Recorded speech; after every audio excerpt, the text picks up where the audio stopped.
Welcome to the Strength Connection podcast, a show to share stories, insights, and experiences in strength, physically, mentally, and spiritually. I'm Michael Krukowski, host of the Strength Connection, and I'm so grateful that you can join me today.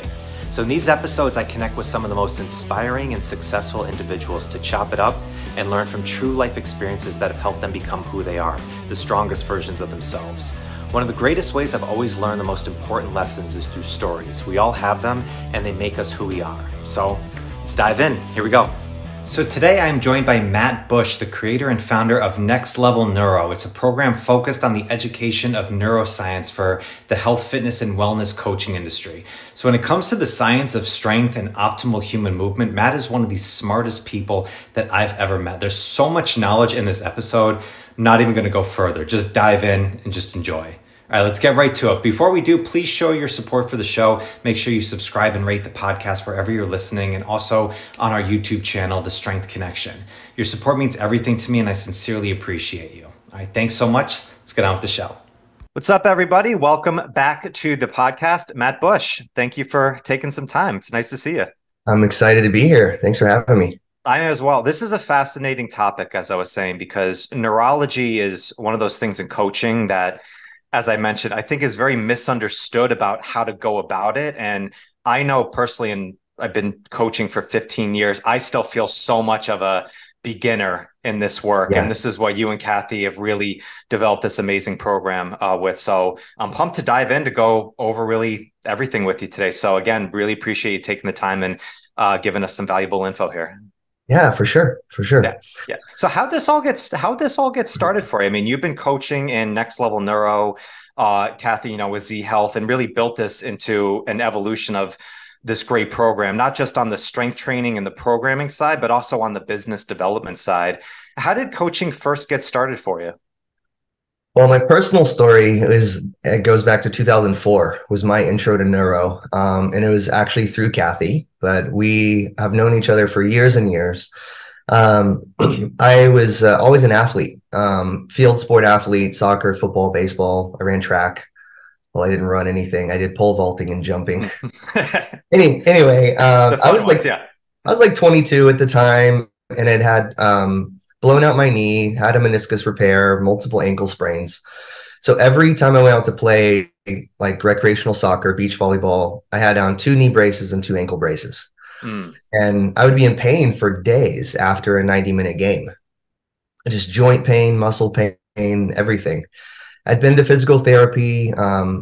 Nothing was really helping. And Kathy and I happened to be on this mutual family vacation where our families went to hang out together at Disneyland, of all places.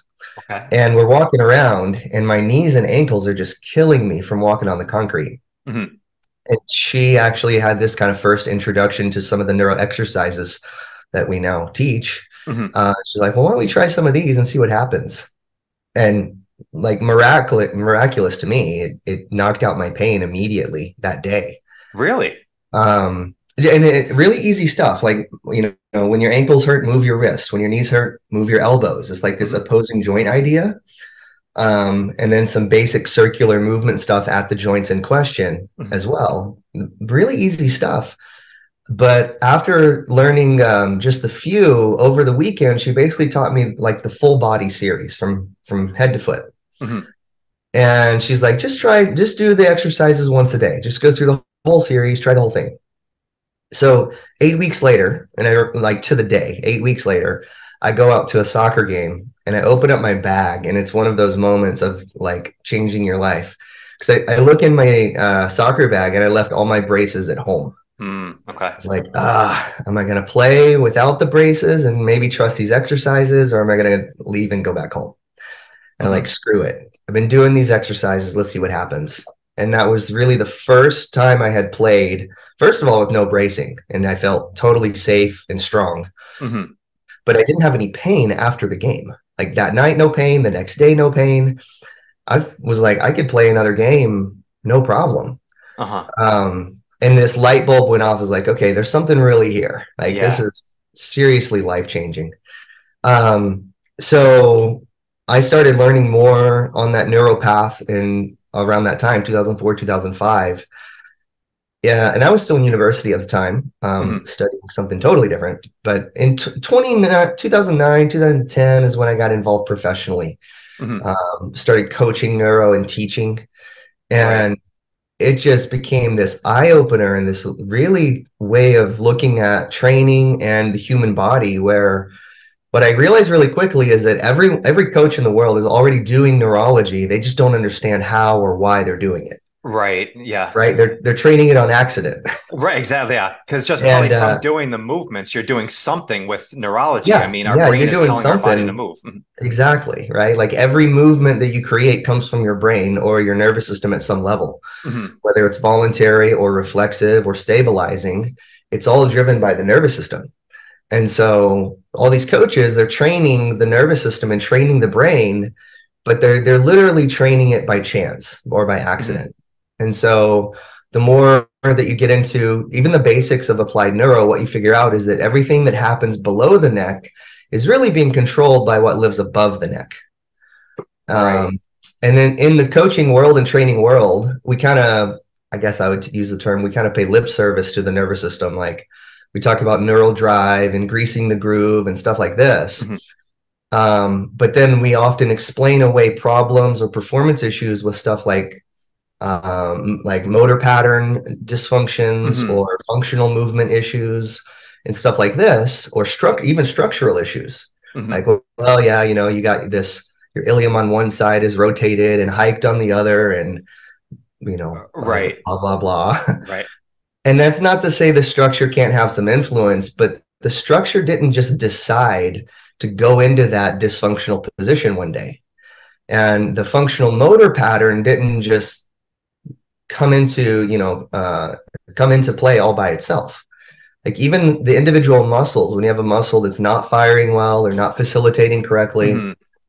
those little muscles don't have brains inside of them that where one day they wake up and go, you know what, today I'm going to be a huge pain in your rear end. And then this Right. other muscle goes, well, cool. If you're going to do all the work, I'm going to take the day off and just go drink cocktails by the pool. Right. So now we have one that's tight and one that doesn't activate, Mhm. with this functional motor pattern. And like, that's not how these decisions and things come to happen. All of it is driven by the nervous system. And what I usually tell my clients and my students is when you dig into either a muscle or a group or a pattern, if you dig deep enough, you're going to both literally and metaphorically run into the nervous system. Like metaphorically, those muscles aren't choosing the movements that they create. Those connective tissues aren't the ones choosing to be tight. Those Mm. joints are not choosing their own dysfunctional pattern of movement. All of it is controlled by the nervous system, either up here or at a spinal cord level. Mm. And literally within the tissues, you go deep enough into fascia, muscle, deep tissue, you're going to find neural innervation that's telling those biomechanical tissues what to do. And so it kind of becomes what neuro is for me is this way of going, well, why is that happening? Why is that happening? Why is Mhm. that happening? And digging a little deeper, not being satisfied with just a structural issue answer, excuse me, Yeah. or just like a motor pattern answer or reciprocal inhibition answer. Like, let's go a little deeper than that. We'll get right back to this episode, but first I want to tell you about Nabosu Technology. Nabosu is the leading company in foot care products created by the top functional podiatrist and human movement specialist, Dr. Emily Splickle and her team. Our feet are a connection to the earth and the foundation of all human movement, and it's often the most overlooked part of our body when it comes to health, fitness, and recovery. Personally, I never thought much of how the foot impacts my movement and strength until years ago when I found my intense sciatic pain I was dealing with was coming from a locked up midfoot and ankle issue. So after putting emphasis on this, my pain subsided completely, and since then I've made sure to take care of my feet before anything else in training. I use the Nabosu Neuro Ball every day, whether I'm training or not, and I felt significantly better in both my barefoot strength training as well as running outside on grass and on pavement. Nabosu has the best products on the market, including the Neuro Ball, recovery socks, splays, activation insoles, and the kinesis boards and mats. So to check out Nabosu Technology, click on the link in the comments or go to nabosutechnology.com and use the code CONNECTION and get an additional 10% off your purchase. Again, that's the code CONNECTION. Use it to get 10% off. All right, now let's get back to it. and go, yeah, but what's causing that? Why is that choice being made of all the possible choices of what the body can do? Why that one? Right. What's it trying to compensate around, or what's it trying to protect that might be happening up here in the head and the cranium that is now making changes to the body's proprioceptive or biomechanical movements? Right. It's interesting. I mean, it absolutely makes sense, but like you said, like just going those extra layers deeper, that takes a little bit more time, a little bit more experience and education to get into. So It it can does. be very easy to get. I just know like early on when I was first getting into personal training and fitness and stuff, like we learn about like the muscles, we learn like when this one fires, this one, relaxes, like all like the, Yeah. ipsilateral, contralateral, all that stuff. So we know about human movement of it. And you can learn, some about that, but going even deeper into what's the source of what's driving all the communication behind it. It comes from Yeah. what's, in between the two ears. So in Yeah. your injury and your like when you were going through your work with your meniscus and stuff. So Yeah. is it safe to say probably structurally everything healed in the right way, but it was more of there was something going on neurologically that was still causing the pain to pop up when you were playing soccer, Yeah. even so much as just walking around Disneyland? Yeah, that's a pretty good assumption, and I think that's probably what happened. Mhm. There's a great quote from Dr. Jeffrey Klein, who was a neuroscience professor at ASU. He may still be there. I just kind of lost touch with him. But his quote, and I'll kind of paraphrase, but he says the goal of any rehabilitation intervention Mhm. is to restore those neural structures that were rendered dysfunctional from the injury or from disuse. And it's a very interesting quote. It kind of speaks to what you're talking about, because anytime we have an injury, we don't only have a tissue injury, we also have a neurological injury that goes with it. And this Mm. is like always 100%. Because if the tissue is rendered dysfunctional, well, to use his words, what's going to happen in the neurological systems of motor control is our brain recognizes it cannot use that part of the body anymore in the same way. So it's going to change our map of movement to move around the injured area. Okay. Okay. And this map, like our proprioceptive map or our motor control mapping, it's not like a physical map you can hold in your hand, like an old map that used to go in the glove box of the car. Right. It's more like a digital map, like Google Maps, that's always being updated all the time.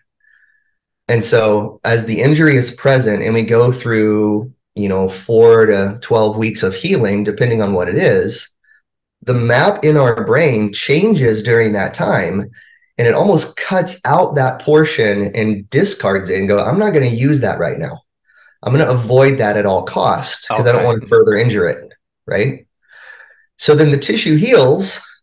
But if we don't go back and restore really good mapping in the brain for that area that was hurt, that part of the map that was cut out and excised is Mm. still gone. It still doesn't have really good mapping, really good motor control, like force generation, the ability to twist and turn and move. Like none of Right. that gets rehabbed. And basically what does get rehabbed is either whatever we do at physical therapy, Mhm. or whatever we happen to do during just activities of daily living. But Right. it leaves a lot to be desired in the neurological rehab, where you go, yeah, if that pain has gone on for longer than the healing time of the tissue, right? So let's say with the meniscus surgery, let's say it's a 12-week rehab. Mhm. Um, if I'm still having pain 6 months later or a year later, I don't have a knee injury still at that point. I kind of have a brain injury. You have a communication issue. Yeah. Yeah, you have a communication issue Wow. between the brain and how it's using the knee, Mhm. and you're getting pain as a result of that. It's interesting because we talk about compensation of movement all the time. I've learned that for years, and I understand it on a movement and a muscle perspective of like, yeah, if your glute medius isn't firing, something else is taking up the space. Yeah, But you kind of lose the thought of like, yeah, well, something else, something is telling the map to change at that time, and the brain yeah, saying, okay, exactly. I can't use this. That we need to detour this around, and then if we don't take care of that, maybe, yeah, we pave the path and the detour is complete, but the brain still knows that this is the way to go because that's what we've been traveling for the last 6 weeks or months. So we need to go back into this is the right way. This is the fastest way to get back. That's really interesting. I love the analogy you used of the map. That's a really interesting way to think of it. Yeah, and that was a particular topic that took a little while to convey, because everyone thinks of a map as a static object, like a noun, right? A noun's a person, place, or thing that we learned in school. But this type of mapping is more like a verb. It's an ongoing activation of the map, and it's constantly being updated with how the joint is moving or how the muscles are activating and firing, and whether they can be really like coordinated together with the surrounding musculature and the joints that are above and below, or whether they can't. And it's the way the brain kind of makes this decision is it's always surveying what's going on in our body as well as our external environment and deciding, am I safe or unsafe? Because if we take a step back from motor control or force output, the ultimate decider of whether the nervous system is going to engage or not is whether it feels safe. Because its first job, even before creating movement, its first job is survival. Right. So if it perceives threat or danger in moving through a joint or carrying load through a joint or, facilitating or moving, it's going to steer away from it. So it's always kind of surveying the body areas, the joints, the maps, and going, am I safe or unsafe to put force and load through that joint area? And if it decides it's not safe, it's going to compensate. Okay. Is there a correlation with this, with a lot of stuff we talk about, like of readiness, of athlete readiness? The first person that talked to me about kind of the map of the body was Frankie Ferres with his book, The Biofeedback Solution, which is really like the intuitive approach of using range of motion to decide, like, oh, should I do squats today? Like you test your range of motion, and your body will give you feedback instantly afterward. It's kind of weird because when you first get into it, it feels a little woo-woo, like what the heck is going on here? But talking with like my good friend Antonio Squillante, who's a researcher at USC, about like dynamometers and like grip training, and that's how they test athletes to know whether they're ready to do their full load or not, or if they need to back it up. It seems like there's probably something neurological that's going on with athlete readiness. It is 100%. It's the state of the nervous system, and you're querying or asking the nervous system, are you ready to go? And that the range of motion or the dynamometer, those are like just the indicator of, it's like a yes or no answer, right? It's not totally dissimilar from like muscle testing in the applied kinesiology world in AK, or in functional medicine, which also gets tagged as a little woo-woo. It's also really similar to someone tracking their HRV. Like if you have a Fitbit or an Oura Ring or Apple Watch and you look at your HRV, you're seeing very similar data to what you would find in that biofeedback style training or readiness training, where if your HRV really tanks, you're probably not going to test high on the readiness scale. If your HRV is quite high, you're probably pretty good to go, right? So it's kind of like another assessment or another lens of looking at the same thing, of going, how much threat is the nervous system currently perceiving? And does it feel like it's ready to engage, or does it feel like it needs a little more recovery time? Right. Yeah. So it's really safe to say because studying kinesiology, studying human movement and stuff, and like seeing compensations, like it's all prevalent, it's all work, but really where neurology seems like it comes into play, it really is the foundation of everything. It's the communication system of everything else that we're talking about here. So it is. And when you got into coaching and started really building this program up and stuff, were there other things around? It seems like this is such a lost thing that we don't talk about, specifically in like the health and fitness world. Yeah. You mean, are there other like education companies and systems that are out there? Yeah. There's a few, but when you kind of look at the overall development of the fitness world over the last 20 to 25 years, you go all the way back to like Juan Santana and functional training. Like he was the big guy who just changed the entire industry, right? And then you get a few additional kind of functional movement coaches who are coming through and kind of following in his footsteps or putting their own spin on it. You know, you get Gary Gray and Gray Cook and the FMS and all stuff like this. Somewhere in that 2000 to 2010 year of range, there were a few neuro companies that started to spring up in the health and fitness world. Z Health was one of them, which Kathy was a founder of. There's some work coming out of the Carrick Institute that's been around for a long time. That's primarily like chiropractic functional neurology, so it's a little more clinical. There's another company that's been around a long time in the UK called AMN, which is, I think, applied movement neurology. You know, so there were a few companies, but they were kind of at that super cutting edge, looking for early adopters. And kind of all those companies are kind of targeting the top 1% of trainers, where they were somewhat expensive, a big investment of time to go through the material. And I think just in the larger culture of our industry, neurology kind of had this scary reputation. Like it might be too complicated. You know, I don't, you know, I'm a trainer. I have a certification. I don't even necessarily have a 4-year degree. Some do, some don't. But to think about neuro, it's like, oh, maybe I need a master's for that.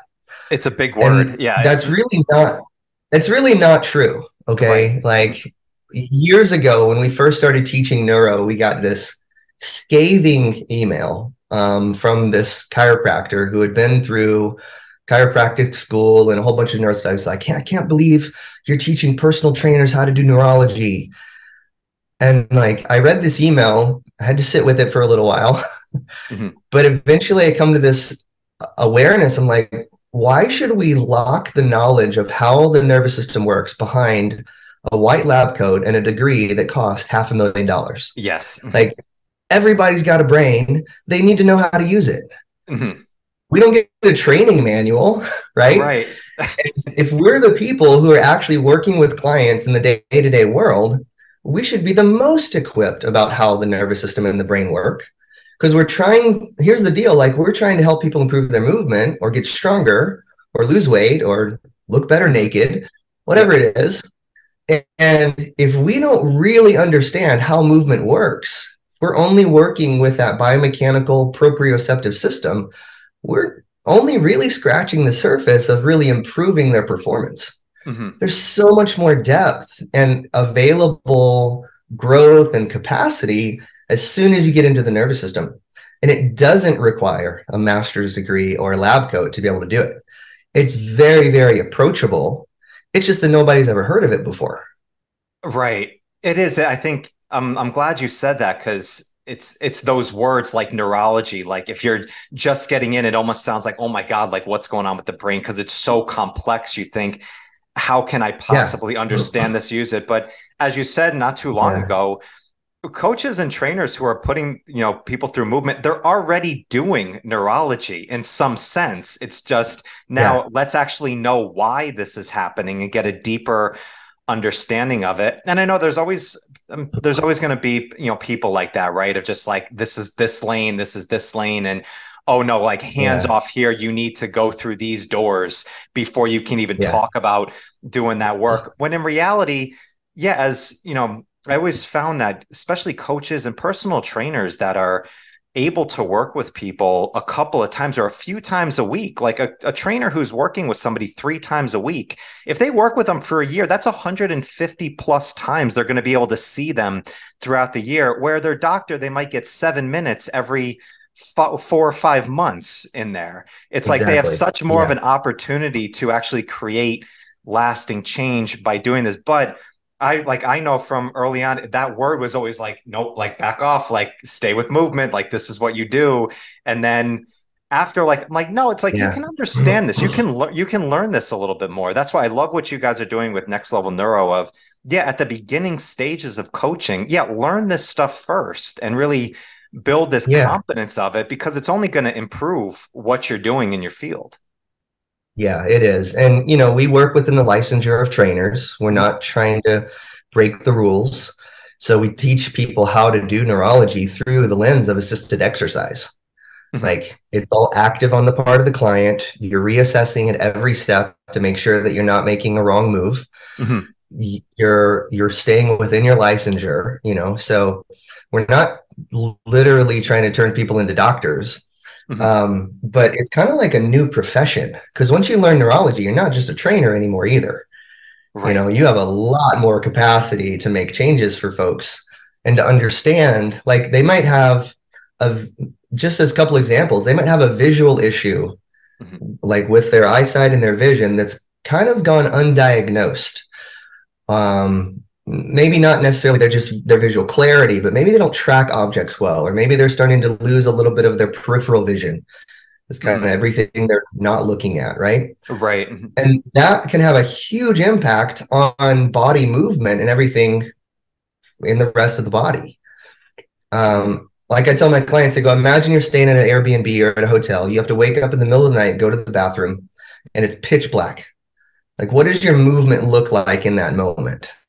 Yeah. You're bracing and being cautious and moving Yeah. really slow, right? So think about like maybe an elderly client that you've worked with before who has poor vision. What does their movement look like? It's pretty similar. Like they're braced, they're Right. wide, they're slow, they're looking at the ground, Mhm. right? But that happens for everyday people too on a smaller scale. Right. Um, where they may have a visual issue that their eye doctor may have said, yeah, that thing's an issue, but it's no big deal. But the eye doctor doesn't understand movement and it doesn't know that maybe that's why they're having their neck and back pain, or that's why their Mhm. shoulder's not moving the way that it should, or that's why their hip is locked up because they have a visual issue going on up here. Mhm. And it's once you go through even a basic level of information, it's pretty easy to assess and find out, is this up here causing the stuff that's going on down there or contributing to it at least? Mm.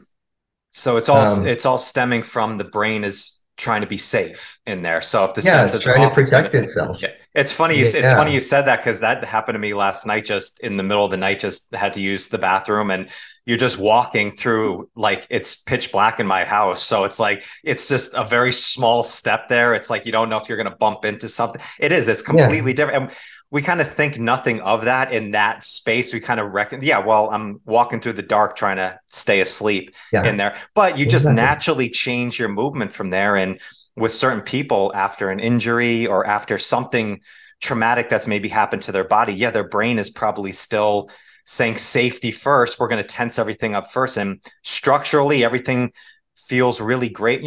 I saw this, Matt, because I used to work with a lot of ACL repair people with an orthopedist, Oh, yeah. and some would naturally, like after 6 months or 9 months, just feel like they're pretty much all good to go again.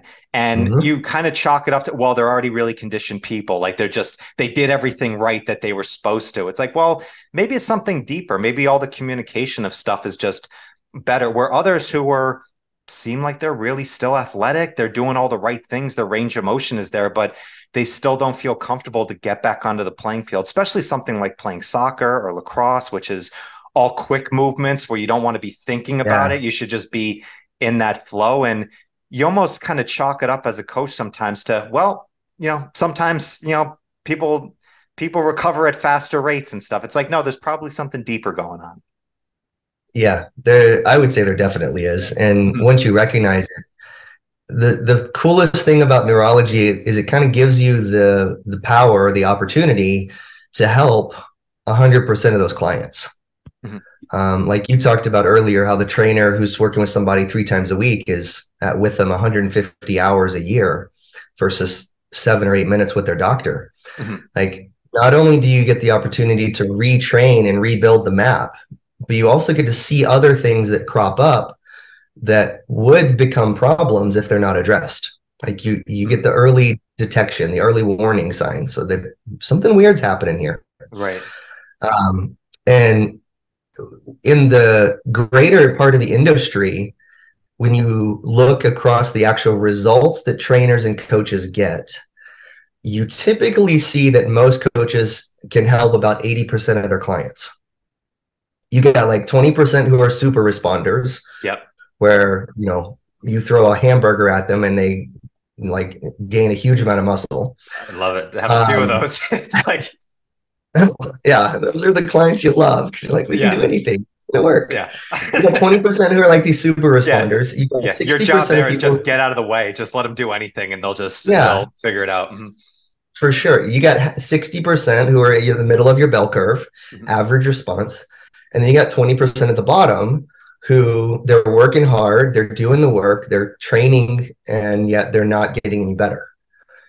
Those are the people where there's typically a higher order problem going on that's getting in the way of the motor systems or the body being able to gain muscle, change body comp, or improve their movement skills.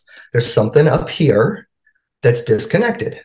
Mhm. And those clients, those bottom 20%, are typically the ones who bounce from coach to coach to coach, because when it doesn't work, they go find somebody else to work with.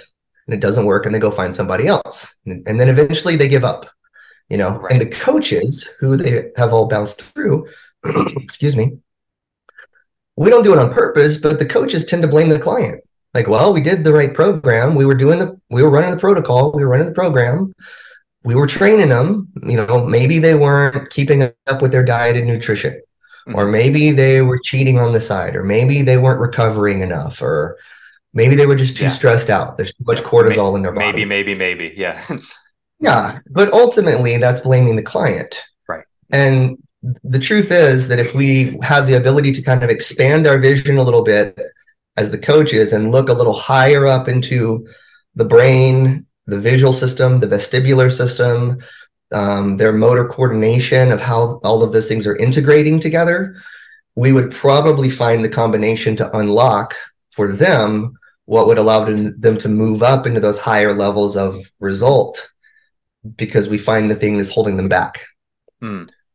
When we talked before and you talked about unlocking those things, you said something I've been thinking about a lot is when neuro changes are instant. Like when you find the right thing, you get Yeah. that instant result right there. Can you explain a little bit more of that? Because I'm thinking, is this for both the 60% and the 20% that has been, going on for a long time? And if you find the right neural Yeah. pattern, the neuro, so that you see that instant result? Yeah, absolutely. It's kind of for everybody because everyone runs the same neural software, you could Mhm. say. But it's kind of based on the idea of neuroplasticity. Like the neurons of the brain and the nervous system have the ability to change their function. And neuroplasticity happens, we say it happens at the speed of the nervous system, which Mhm. is near instantaneous. The actual signals that are traveling along your nerves, especially the larger diameter nerves, they're moving at the equivalent of like 200 miles an hour. Mhm. And if you're only 5.5 feet or 6 feet tall, that's an instantaneous transmission for Right. all intents and purposes, right? So when you give an input, right? Because we talk about inputs and outputs from the nervous system. Mhm. So if you want to change the output, you don't just focus on the output and go, hey, fix your knee, or hey, fix your balance. You go back and you give them a different input. But if you give an input that is what the brain's looking for kind of unlocking that combination or getting the information that it's missing or resolving some threat that's been Mhm. getting in the way, you give the right input and instantaneously the output is going to change. So and you get all kinds of crazy stories. Like I've had clients who've been in pain for 8 years, Mhm. chronic pain, and that pain is resolved with one movement drill. Yeah. You get people where even at an elite level of performer, we're talking about like 20% of super responders to exercise. You give them one drill and they increase their PR by 15 to 20% as an elite athlete. Like this massive gain that it could take them 2 to 4 years to normally put that on, and they Mhm. unlock it in 30 seconds. Um, so yeah, like things change instantly because the function of the brain can change instantly. When it does that rewiring or that adds a connection or changes a functional activation pattern, that happens at equivalent of like 200 miles an hour. Boom, boom, Mhm. boom. And the other side of this is that our human bodies and our muscular systems already have way more power than we have access to. Right. Right. So, you know, Yeah, it's like Pavel it's like the adrenaline. It's like the adrenaline example of like the mom who lifts a exactly. car, Yeah. you know, The for adrenaline thing. yeah, Yeah. Yeah. yeah, Grandma picks up the car to save the toddler. exactly. Right. And what you don't hear is that grandma like broke both hips and fractured a few ribs and pulled her Yeah, shoulder out of socket. yeah. What was your example of Because Pavel? Pavel used to say in his classes, you're all strong enough to pick up a car. You just don't know how to do it. Yes. You know, that's his quote. I had a friend of a friend one time who was a highline electrician, and unfortunately got electrocuted in the bucket, knocked out from the blast. But he went to the hospital with like 50 bony fractures. And at first, when my friend heard this, he's like, wow, he must have hit the ground really hard. Like, no, it wasn't the fall that caused the fractures, it was the electricity. Because when you have a full activation of all the muscles of the body at the same time, you're strong enough to break all your bones, right? Right. So what keeps that from happening on a daily basis is our nervous system acting as the governor to limit our force output or limit our contractibility of those muscles.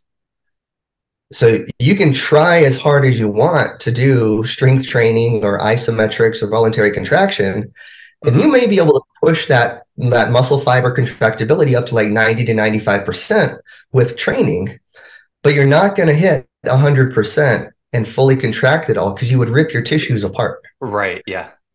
And so, and that even to hit those numbers, that's usually in a very isolated fashion. But to have the whole body all at the same time reach those high numbers of contractibility is almost impossible for a normal human. Because the governor of the nervous system is always sitting there basically with its foot on the brake pedal going, no, we're not going to go any faster. We're not going to go any harder because you would get hurt. Right. So there's the threat and the protection mechanism we talked about before. There's the ability to unlock neuroplastic changes, which is cool.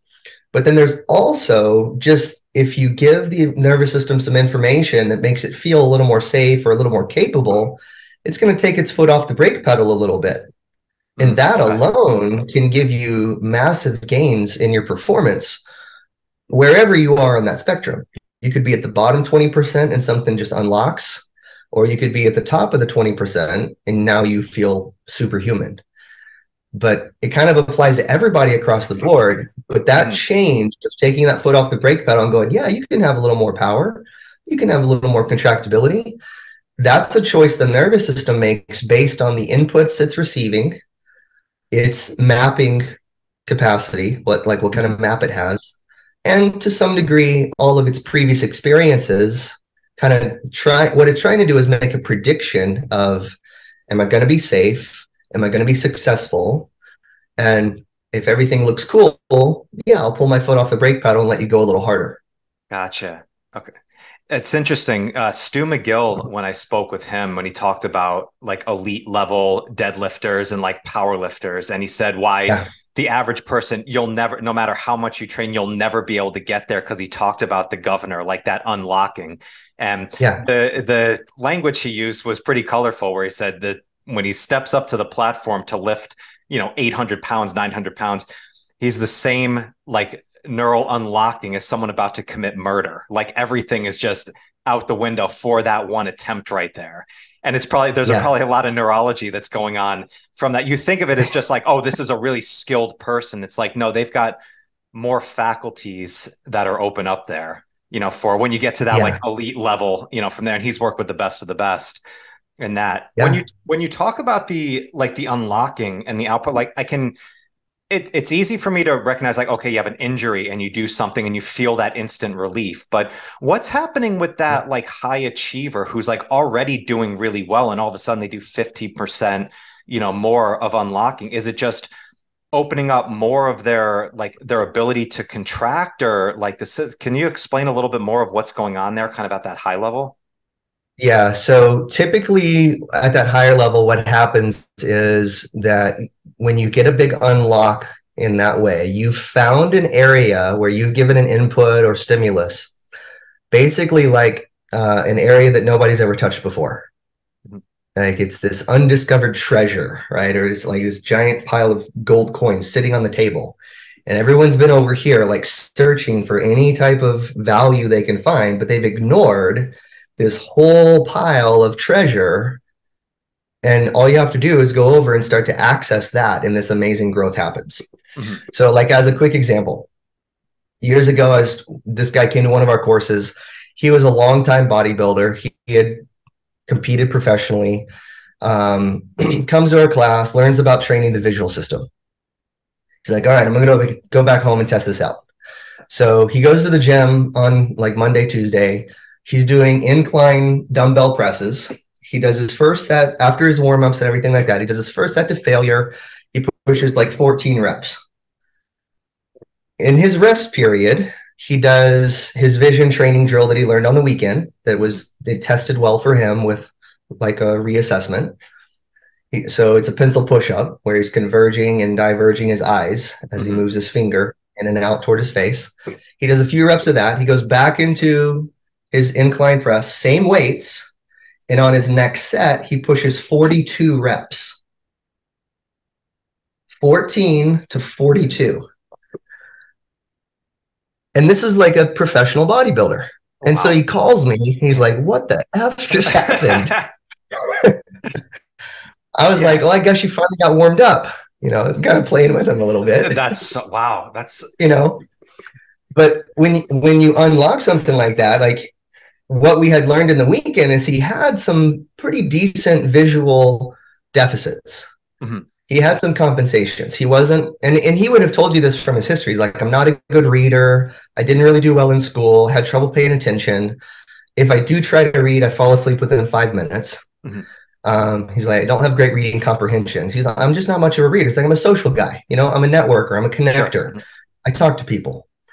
And so just like a little bit of daily and history information like that, you go, well, maybe you have a visual issue. You're not just dumb, but maybe there's an actual deficit going on that has prevented you from really engaging with all that reading all these years. Mm-hmm.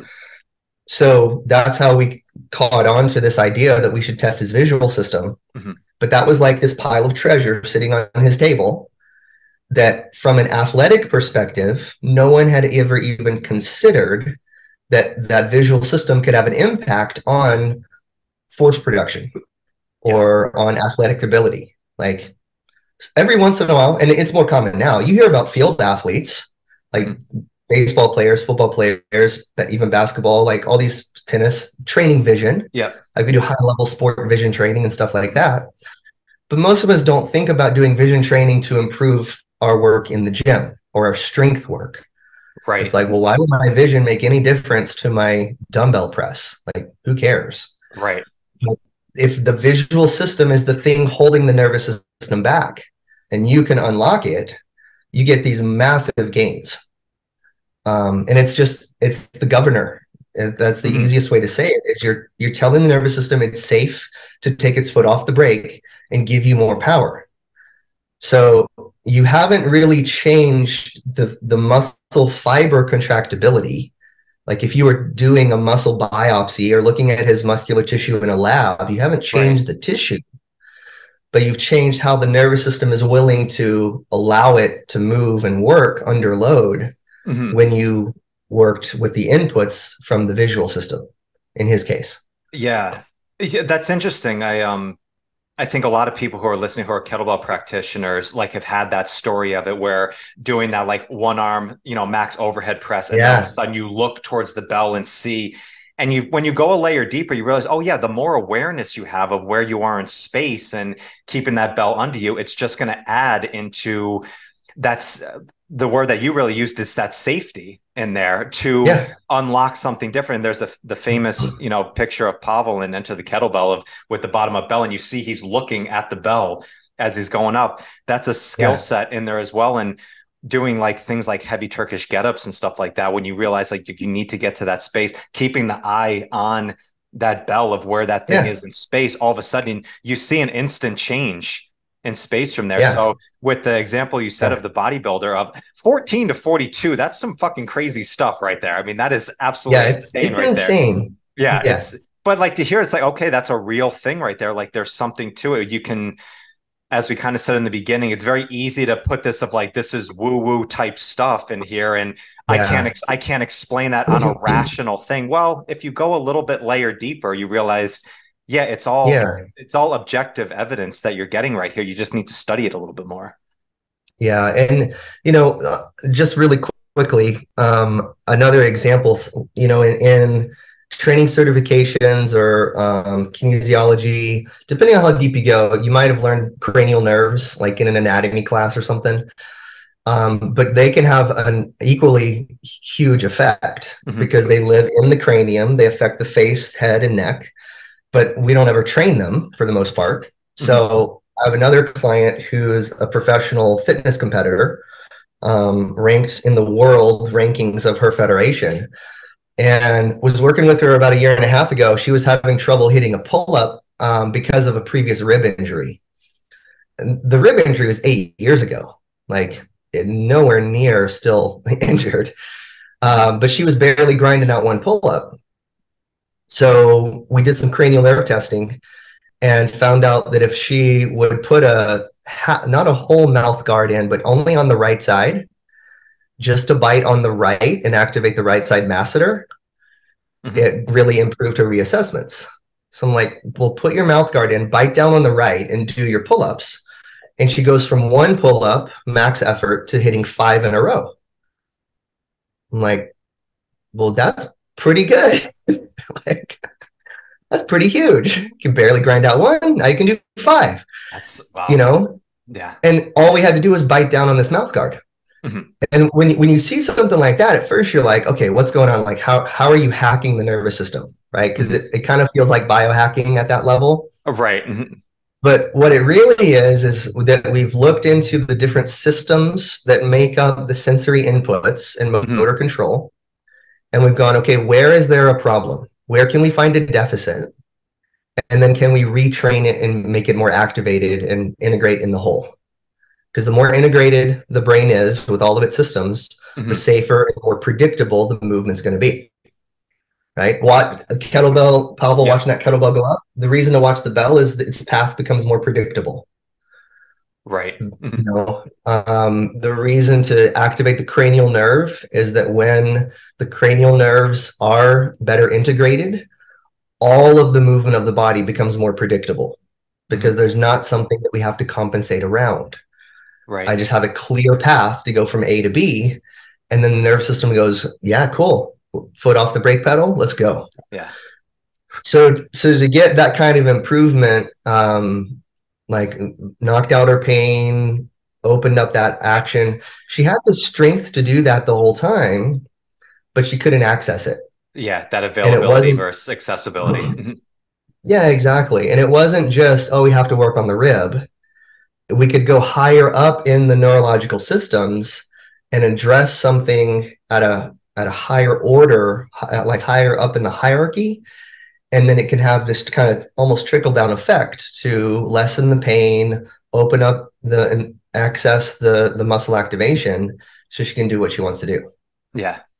And I think it's such an interesting example of people like your client and bodybuilder who are high level achievers on it, because these are people who've already done things a bit. They're very intuitive with their body. It's not like they're beginners and newbies getting those easy gains where it's almost like you do anything and you're going to see a result. These are people that the higher you get, closer you get to the peak, every step takes a lot more energy. So to unlock something like 14 to 42 or barely scratching out 1 to immediately getting 5, that's a big indicator of something deeper is going on here with this, with this program in there. So like seeing outliers see such instant results like that is very uncommon, to see, because usually every step that you take, the higher you get takes a lot long. It takes a lot longer. Yeah, it takes a lot more energy and stuff. So to see that, Matt, I know time flies when you're having fun and having a great conversation like this, but you do have the Neurofunctional Strength Training Program,